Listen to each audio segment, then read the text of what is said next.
Assam exam preparation চেনেলটোলৈ আপোনালোক সকলোকে স্বাগতম জনাইছোঁ। আজি আমি এভাৰেজৰ গড়ৰ ক্লাছ নাম্বাৰ 2 হয়। আজি আমি ইয়াত 10টা কুৱেশ্যন ডিছকাছ কৰিম। আমি আগৰ ভিডিঅ'টোত ৰুলছখিনি ডিছকাছ কৰিছিলোঁ আৰু ৰুলছখিনি কেনেদৰেনো হয় আমি উদাহৰণৰ সহায়ত দেখুৱাইছিলোঁ। আজি আমি এক্সাম অৰিয়েণ্টেড কুৱেশ্যন ডিছকাছ কৰিম আৰু এইখিনিৰ নিয়মৰ কুৱেশ্যন আপোনালোকৰ পৰীক্ষাত দেখিবলৈ পাব। ডাইৰেক্ট আমাৰ সংখ্যাখিনি বেলেগ বেলেগ হ'ব পাৰে, কিন্তু এজ ইট ইজ আপোনালোকে কুৱেশ্যন দেখিবলৈ পাব এই আজি আলোচনা কৰা কুৱেশ্যনখিনিৰ পৰা। ঠিক আছে, আপোনালোকে ভিডিঅ'খিনি শ্বেয়াৰ কৰিব আৰু লগতে কোনোবা যদি নতুন হয় তেনেহ'লে চেনেলটো ছাবস্ক্ৰাইব কৰিব। ঠিক আছে, আপোনালোকে আগৰ ভিডিঅ'খিনি চাব, মেথছৰ কমপ্লিট ভিডিঅ'খিনি চাব আৰু ইংলিছৰো মই যিখিনি আমি নিজে পঢ়িছোঁ সেইখিনিকে আপোনালোকক দিছোঁ, ভালদৰে চাব, প্ৰিপেৰেশ্যন কৰিব। আজি আমাৰ কুৱেশ্যন নম্বৰ 1ত আছে, চাব 61, 51, 41, 31, 21 আৰু 11ৰ গড় কিমান হ'ব।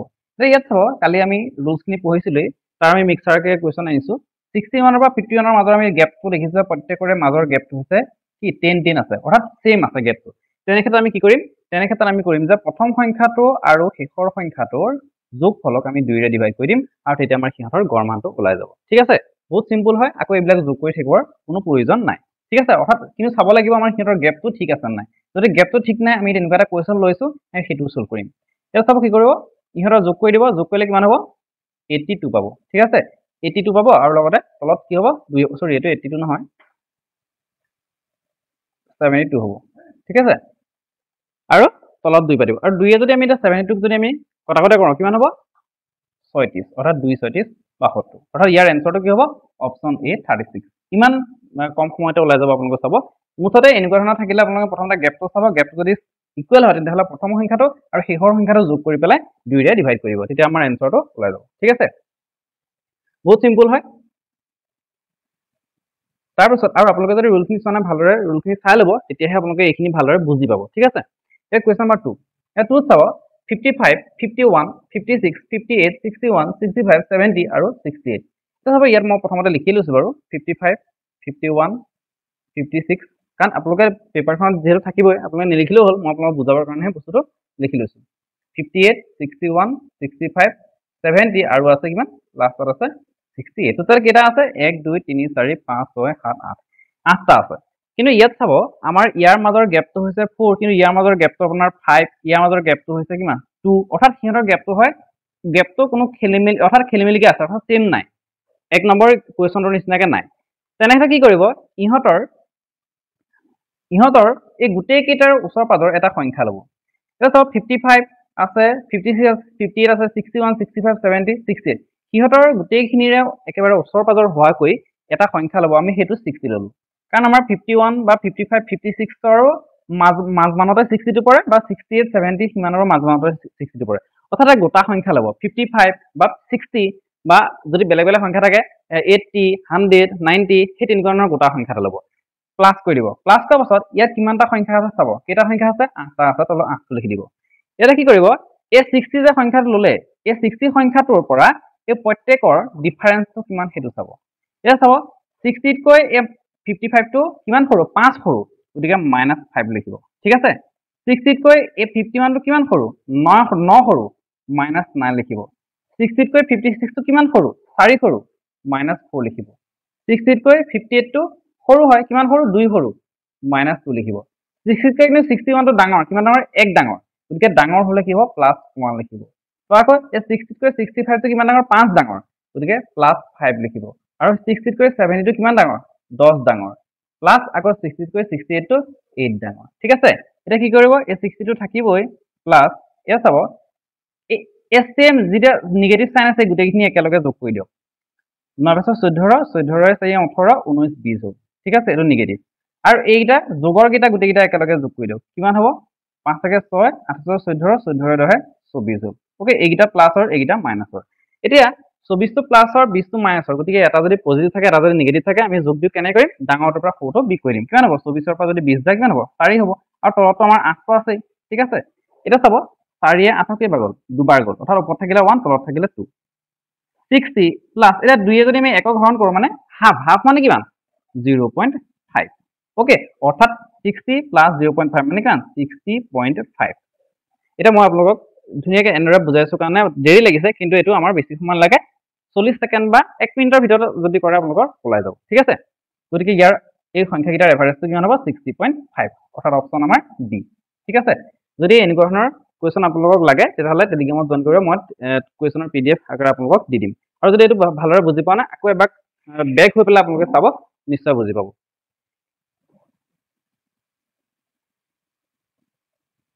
তাৰপিছত আছে কুৱেশ্যন নম্বৰ 3 কুৱেশ্যন নম্বৰ 3 চাব এটা পৰীক্ষাত 60 জন ছাত্ৰীৰ গড় নম্বৰ হৈছে 25 অৰ্থাৎ 60 জন ছাত্ৰী আছিলে আৰু তেওঁলোকে গড় নম্বৰ পাইছিলে কিমান 25 ঠিক আছে 40 জন ছাত্ৰ আকৌ 40 জন ছাত্ৰ এইবিলাক লিখি ল'ব নালাগে পেপাৰত থাকিবই মই আপোনালোকক দেখুৱাবৰ কাৰণে লিখি লৈছো গড় নম্বৰ হৈছে 30 ঠিক আছে এতিয়া পৰীক্ষাটোত ছাত্ৰ ছাত্ৰীৰ মুঠ গড় নম্বৰ কিমান সেইটো সুধিছে এতিয়া আমি পাইছিলো কালি এটা টিক্স পাইছিলো যে আমি কি পাইছিলো যে xm plus ny divided by x plus y ঠিক আছে সেইটো পাইছিলো সেই টিক্সটো মনত ৰাখিব অৰ্থাৎ 60 জনী ছাত্ৰীৰ গড় নম্বৰ 25 অৰ্থাৎ 60 into 25 যদি আপোনালোকে টিক্সখিনি চোৱা নাই ভালদৰে চাই ল'ব প্লাস 40 জন ছাত্ৰৰ গড় নম্বৰ 30 অৰ্থাৎ 40 into 30 60 জনী ছাত্ৰীৰ 25 নম্বৰকে টোটাল ওলাই যাব আৰু 40 জন ল'ৰাৰ 30 নম্বৰকে টোটাল ওলাই যাব ডিভাইডেড বাই x plus y অৰ্থাৎ কি আছিলে টোটাল ষ্টুডেন্ট কিমান আছিলে 60 ছাত্ৰী আছিলে আৰু ছাত্ৰ আছিলে 40 ঠিক আছে সমান এটা যদি পূৰণ কৰে কি হ'ব 6 25 150 তাৰপিছত আৰু এটা শূন্য থাকিলে প্লাস 4 3 12 আৰু দুটা শূন্য থাকিলে আৰু 60 আৰু 40 যদি যোগ কৰোঁ কিমান হ'ব 100 হ'ব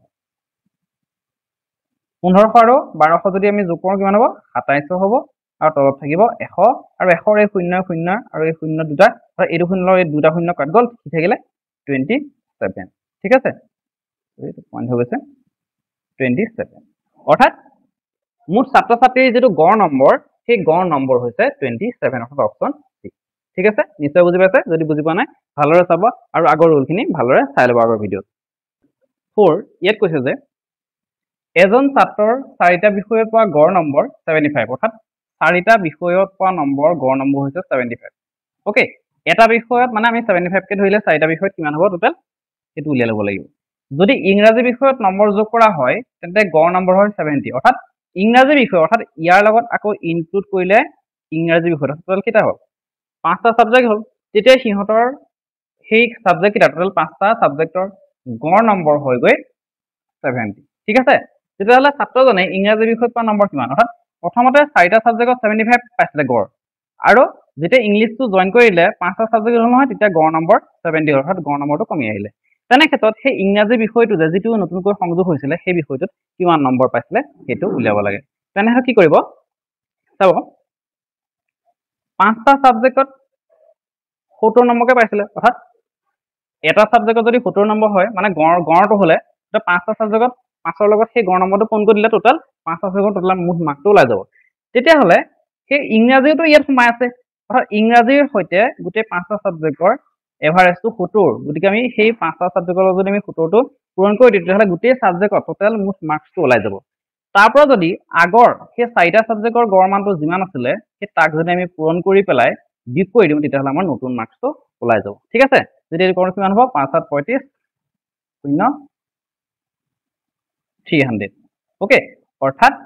4 আৰু 75 যদি পূৰণ কৰে কিমান হ'ব 300 হ'ব এটা 350 পৰা যদি 300 বিয়োগ কৰে কিমান হ'ব 50 হ'ব অৰ্থাৎ সেই ছাত্ৰজনে ইংৰাজী বিষয়ত অৰ্থাৎ এই 4টা সাবজেক্টৰ পৰা যদি 5টা সাবজেক্ট হ'ল ইংৰাজী বিষয়টো সেই ইংৰাজী বিষয়টো কিমান নম্বৰ পাইছিলে 50 মাৰ্কস পাইছিলে অৰ্থাৎ অপচন কোনটো হ'ব অপচন এ 50 মাৰ্কস ওকে অৰ্থাৎ এটোই কৰিব যদি এটা যিকোনো এটা সাবজেক্ট বা যিকোনো ওজনৰ ক্ষেত্ৰত যদি প্ৰথমতে যেটো গড় দিয়া থাকে আকৌ যদি আমাৰ সেই তাৰ পৰিমাণটো যদি বাঢ়ি যায় আকৌ গড় মানটো যদি বাঢ়ে বা কমে যেটো নহওক নতুন যেটো গড় হয় সেই নতুন যিমান সংখ্যা থাকিলে তাৰ লগত সেই মুঠ গড়টো পূৰণ কৰি পেলাই আগৰ সেই গড়টোৰ লগত সেইটো পূৰণ কৰি পেলাই বিয়োগ কৰি দিলে আমাৰ নতুন যেটো যিমান নতুন বস্তু সোমাইছে সেই তাৰ পৰিমাণটো ওলাই যাব ঠিক আছে এতিয়া তাৰ পিছৰ কোৱেশ্চনটো চাব বহুত ইম্পৰ্টেন্ট হয় তাৰ পিছৰ কোৱেশ্চনটো আমাৰ এইটো কোৱেশ্চন ইনগুহানৰ কোৱেশ্চনে পৰীক্ষাত আহিব এটা দলৰ 8জন সদস্যৰ গড় ওজন 2 কেজি সৰি 2 কেজি নহয় এটা দলৰ 8জন সদস্যৰ গড় ওজন 2 কেজি বাঢ়ি যায় অৰ্থাৎ 8জন সদস্য আছে আৰু প্ৰত্যেকৰে ক্ষেত্ৰত 2 কেজি গৈ 2 কেজি গৈ কি হয় বাঢ়ি যায় ওজনটো গড় ওজনৰ কিমান আছে হেতু দিয়া নাই ওকে কিন্তু গড় ওজনটো যে 2 কেজি বাঢ়ি যায় হেতু দিছে কেতিয়া বাঢ়ি যায় যেতিয়া দলৰ পৰা 90 কেজি ওজনৰ এজন সদস্য ওলাই যায় অৰ্থাৎ 90 কেজি 8জন সদস্য আছে তাৰে এজন মাইনাছ হৈ গুচি যায় আৰু সেই ওলাই যোৱা ব্যক্তিজনৰ ওজন আছিলে 90 কেজি আকৌ বেলেগ এজন দলটোত যোগ হয় কিন্তু এই এজন ওলাই গ'ল হয় কিন্তু আকৌ তাত কি হ'ল বেলেগ এজন যোগ হৈ গ'ল অৰ্থাৎ 8 জনেই থাকিলে কিন্তু 90 কেজি ওজনৰ এজন ওলাই গুচি গ'ল সেই 90 কেজি ওজনৰ যদি এজন ওলাই যায় তেতিয়া কি হয় 8 জনৰ যিটো ওয়েট আছিলে এভাৰেজ গড় যিটো ওয়েট আছিলে সেইটো এজন ওলাই যোৱাৰ পাছত যেতিয়া নতুনজন সোমালেহি তেতিয়া সিহঁতৰ গড়টো 2 কেজি কৈ বাঢ়ি যায় অৰ্থাৎ নিশ্চয় এই যিজন সোমাই গ'ল সেই গড়টো যেতিয়া 90 কেজি আছিলে তেতিয়াতো 2 কেজি কম আছিলে অৰ্থাৎ 90 কেজিতকৈ এই নতুনকৈ সোমোৱাজনৰ ওজনটো বেছি হ'ব লাগিব তেতিয়াহে গড়টো বাঢ়ি যাব ওকে এটা কি আছে নতুনকৈ যোগ হোৱা সদস্যজনৰ গড় ওজন কিমান হ'ব এটা নতুনকৈ যে যিজন সোমালে সেইজনৰ গড় ওজনটো কিমান হ'ব তেনেক্ষেত্ৰত কি কৰিব যিজন ওলাই গ'ল সেই ওলাই যোৱা জনৰ ওয়েটটো ল'ব তাৰ পাছত যদিহে আমাৰ ইয়াত ওজনটো গড় ওজনটো বাঢ়ি যায় তেতিয়া কি কৰিব প্লাস কৰিব যদি ইয়াত কয় যে সদস্যৰ গড় ওজনটো 2 কেজি বোলে কমি গ'ল তেতিয়া কি কৰিব মাইনাস কৰিব ঠিক আছে ইয়াত যেহেতু বাঢ়ি যোৱাৰ কথা কৈছে গতিকে প্লাস কৰিলো এতিয়া 8 জন সদস্যৰ গড় ওজন 2 কেজি কে বাঢ়ে অৰ্থাৎ 8 জনৰ 2 কেজি কৈ সমান কিমান হ'ব 90 কেজি যোগ 8 জনৰ 2 কেজি কৈ 16 কেজি বাঢ়ি যায় অৰ্থাৎ যদি আমি এটো কৰোঁ কিমান হ'ব 990 + 10 100 106 কেজি অৰ্থাৎ যিজন নতুনকৈ এই গ্ৰুপটোত সোমাইছিলে দলটোত সোমাইছিলে সেই নতুন ব্যক্তিজনৰ ওজনটো হ'ব 106 কেজি ঠিক আছে মই আকৌ এবাৰ বুজাই দিছো চাব টোটাল 8 জন আছিল 8 জনৰ গড় ওজন হৈছে যিমান হেতু আমাক দিয়া নাই কিন্তু কিমান বাঢ়ে 2 কেজি বাঢ়ে কেতিয়া বাঢ়ে যদিহে ইয়াৰে এজন বিয়োগ হয় কোনজন বিয়োগ হয় 90 কেজি থকা মানুহজন বিয়োগ হয় কিন্তু বেলেগ এজন কি হয় ইয়াত ইনক্লুড হয় সেইজনৰ ওজনটো কিমান ওকে তেনেক্ষেত্ৰত যিজন ওলালে সেইটো লিখিব প্লাস কিমান বাঢ়িছে 8 জনৰ গড় ওজন 2 কেজি কৈ বাঢ়িছে মানে 8 * 2 ওকে সমান 90 + 216 সমান 106 106 কেজি এই নতুন মানুহজনৰ ঠিক আছে আকৌ যদি চাব যদি আমাক কয় যে 8 জন সদস্যৰ গড় ওজন 2 কেজি কৈ কমি যায় 2 কেজি নহয় বেলেগো হ'ব পাৰে যদি কমি যায় বুলি কয় তেতিয়াহলে কি কৰিব এটো মাইনাস কৰিব ঠিক আছে এটো কোৱেশ্চন নম্বৰ 6 ত কৈছে এটা ইজি কোৱেশ্চন এটো আমাৰ কালি ৰুলছ দেখুৱাইছিলো যে 9 ৰ প্ৰথম 20টা গুণিতকৰ গড় কিমান হ'ব এটা গুণিতকৰ গড় উলিয়াবৰ ক্ষেত্ৰত মই দেখুৱাইছিলো এটা ফৰ্মুলা আছিলে যে n into x into n + 1 divided by 2 আৰু x তো আসলে সংখ্যাটো আৰু n তো আসলে সেই সংখ্যাটোৰ গুণিতক কেইটা আৰু যদি আমি এক ক্যালকুলেট কৰো তেতিয়াহলে আমাৰ সিহঁতৰ গড়টো ওলাই যাব x কি হল x হৈছে সেই সংখ্যাটো কোনটো 9 9 ৰ প্ৰথম 20টা গতিকে সংখ্যাটো কি মিন 9 ঠিক আছে 9 9 ৰ কেইটা গুণিতক 20টা গুণিতক গতিকে n টো বুজাব 20 + 1 divided by 2 অৰ্থাৎ কিমান হ'ব 9 into 20 + 1 কিমান হ'ব 21 divided by 2 এতিয়া যদি আপোনালোকে ক্যালকুলেট কৰে কিমান হ'ব 2 9 * 9 2 9 18 189 by 2 যদি ইয়াকে যদি আমি হৰণ কৰো কিমান হ'ব 2 9 18 2 4 8 2 5 10 অৰ্থাৎ 94.5 অপচন কোনটো হ'ব 94.5 অৰ্থাৎ অপচন ডি ঠিক আছে নিশ্চয় আপোনালোকৰ ফৰ্মুলাটো মনত আছে যদি আপোনালোকৰ নাই আগৰ ভিডিওটো চাই ল'ব এই মই তাত ডিটেইলছ দেখুৱাই থোৱা আছে গুণিতকৰ কেনেদৰে গড় উলিয়াব লাগে ঠিক আছে তাৰপিছত আহিলে কোৱেশ্চন নম্বৰ 7 আৰু 8 সেম টাইপৰ কোৱেশ্চন হয় কিন্তু তথাপিতো অলপ ডিফাৰেন্স এটা আছে চাব 24টা সংখ্যাৰ গড় 41 টোটাল সংখ্যা আছে 24টা আৰু সিহঁতৰ গড় দিছে 41 প্ৰথম 9টা সংখ্যাৰ গড় 42 এই 24টাৰে 9টা সংখ্যাৰ গড় দিছে 42 আৰু শেষৰ 16টা সংখ্যাৰ গড় দিছে 39 16টা সংখ্যাৰ গড় দিছে 39 এটা চাব 9টা আৰু 16টা অৰ্থাৎ 9 আৰু 16 যোগ কৰিলে 25টা টোটাল 25টা সংখ্যা হ'ল কিন্তু আমাৰ আছে কিমান 24টো অৰ্থাৎ যেটো নৱমতম সংখ্যা সেই অৰ্থাৎ একেবাৰে মাজৰ সংখ্যাটো ইফালৰ পৰা আহিলে যেটো মাজৰ সেই মাজৰ সংখ্যাটো ইয়াতো আছে অৰ্থাৎ প্ৰথমৰ পৰা যেটো গলে যেটো 9 নম্বৰতম সংখ্যা হ'ব আৰু শেষৰ পৰা গলে আহিলেও যেটো 16 নম্বৰতম সংখ্যা হ'ব এই 16 নম্বৰ আৰু 9 নম্বৰতম সংখ্যাটো সেম সংখ্যা ওকে অৰ্থাৎ আমি তেনে ক্ষেত্ৰত কি কৰিম তেনে ক্ষেত্ৰত আমি 9 into 42 অৰ্থাৎ 9টাৰ গড় হৈছে 42 প্লাস 16টাৰ গড় মান হৈছে 39 ডিভাইডেড বাই আমি কি কৰিম 24 সৰি ডিভাইডেড নহয় একচুয়ালি মাইনাস কৰিব লাগিব 24 তাৰ গড় কিমান 41 টোটাল 24 তাৰ গড় যদি 41 হেতু ইহঁতৰ পৰা বিয়োগ কৰি দিও কি কৰিব লাগিব প্ৰথম 9টাৰ যেটো গড় তাৰ লগত পূৰণ কৰিব আৰু শেষৰ যিটা সংখ্যা আছে এই সংখ্যা কিটাৰ পূৰণ কৰিব পূৰণ কৰাৰ পাছত সিহঁতৰ যেটো মুঠ সংখ্যাৰ গড় কিমান আছে 41 সিহঁতৰ পূৰণফলটো বিয়োগ কৰি দিব তেতিয়া আমাৰ ইয়াৰ এনসাৰটো ওলাই যাব অৰ্থাৎ 9 নম্বৰটো সংখ্যাটো ওলাই যাব কাৰণ 9 নম্বৰৰ সংখ্যাটো দুবাৰ ব্যৱহাৰ হৈ আছে যেটো কৰো কিমান হ'ব 2 9 18 4 9 36 থেকে 37 এটো কিমান হ'ব 9 ফলং 144 3 ফলং 48 4 2 6 6 সৰি এটো 624 41 মাইনাস এটো যদি কৰো কিমান হ'ব 24 96 4 984 এটো যদি যোগ কৰে কৰিব আৰু ভালৰে এটো 624 আছে বাৰু 7 10 10 1002 984 অৰ্থাৎ কিমান হ'ব এফালে থাকিলে 16 প্লাস 2 18 ওকে এই যদি কৰে আপোনালোকে পাব এটো 18 অৰ্থাৎ আপোনাৰ অপচন কোনটো অপচন সি 18 ঠিক আছে অৰ্থাৎ যদি এনেকে দেখুৱায় যে টোটাল 24টা আছে প্ৰথম 9টা বা 16টা বা যে নহক বেলেগ বেলেগ সংখ্যা থাকিব পাৰে